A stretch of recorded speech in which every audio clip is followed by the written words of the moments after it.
Bonjour et bienvenue dans votre revue de presse quotidienne de ce mercredi 24 juin 2020 sur Sen-Grio.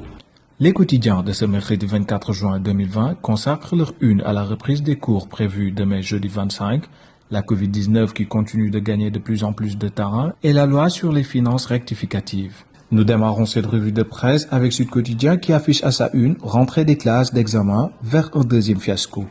Demain, jeudi 25 juin 2020, les élèves en classe de terminale, de 3e, de CM2 et ceux en classe d'examen professionnel devront reprendre les chemins de l'école après plus de 3 mois de suspension des cours à cause de la pandémie du coronavirus. Toutefois, cette rentrée ne sera pas générale dans le pays si on se fie au journal. Pour cause, certains établissements comme le lycée Seydou Nourou Tall et les écoles françaises au Sénégal ne vont pas se plier à la décision du gouvernement. À ce spectre qui pèse sur la rentrée des classes, s'ajoute le doute de certains parents d'élèves d'envoyer leurs enfants à l'école face au risque de la propagation de la pandémie. Le Témoin souligne que la pénurie d'eau dans l'espace scolaire risque de compromettre sérieusement la reprise des cours pour les élèves en classe d'examen après 3 tentatives de reprise avortées. À Dakar et à sa banlieue, la plupart des établissements scolaires, malgré la mise en œuvre du protocole sanitaire, gel, masque et thermoflash, souffrent d'un déficit d'eau sans précédent. Assez suffisant pour faire tomber à l'eau cette énième reprise, écrit le Témoin.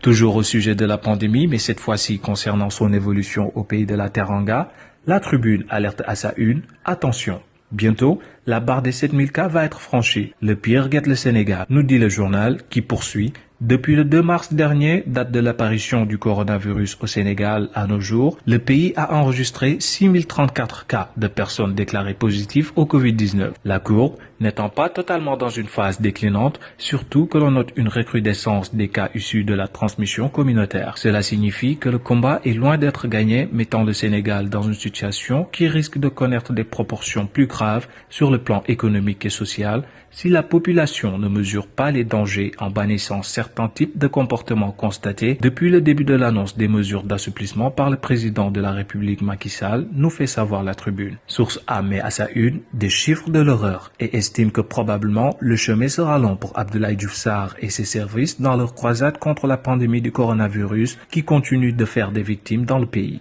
En effet, il a été dénombré 3 nouveaux décès portant le bilan à 89 morts et les patients en salle de réanimation continuent d'augmenter. À ce jour, ils sont au nombre de 23 pris en charge dans les services de réanimation, souligne Source A qui signale également que, loin des indiscrétions, l'État est en train de travailler sur une deuxième opération de distribution des denrées alimentaires qui va concerner 100 000 ménages puisque tous les impactés du coronavirus n'ont pas été servis lors de la première phase. Mais attention, Mansour Faye, ministre du Développement communautaire et de l'équité territoriale, va vers un gros problème. Les fournisseurs ne veulent pas entendre parler de pâtes, révèle le journal. Walf Quotidien consacre sa une au lead vocal de l'orchestre d'André Lénon et titre « Les notes déconfinées de Baaba Maal ». Pour le musicien, aujourd'hui, la pandémie nous commande de réfléchir. Enquête s'intéresse à la loi sur les finances rectificatives et note que la Covid-19 impose son budget. Avec un taux de croissance revu à 1,1%, une baisse de plus de 300 milliards de francs CFA des recettes fiscales, un déficit budgétaire projeté à plus de 6%, les signaux de l'économie sénégalaise virent au rouge. À la grande inquiétude du gouvernement qui s'ajuste à travers l'ordonnance du 17 juin modifiant la loi sur les finances initiales de 2020, écrit le journal Enquête. Dans sa parution du jour, le journal LAS rapporte également que la population de Guéréo, commune de Sindia, dans le département de Mbour, est très remontée contre le président Sall. Elle accuse le chef de l'État d'avoir signé un décret pour accorder à l'hôtel Decameron des terres sur la rive droite de la lagune. Ce bail, qui ne fait pas l'objet d'une délibération par le conseil municipal de Sindia, est perçu par la population comme un hold-up pour les exproprier de leurs terres. Pour faire reculer le locataire du palais, des habitants de ce village peuplé de 6000 habitants et les personnes affectées par le décret, regroupées autour du collectif des impactés, ont entamé un combat pour dire non à cette injustice, nous renseigne l'AS. C'était votre revue de presse quotidienne de la une des journaux de ce mercredi 24 juin 2020. Merci de rester fidèle à Sen-Grio et bonne lecture.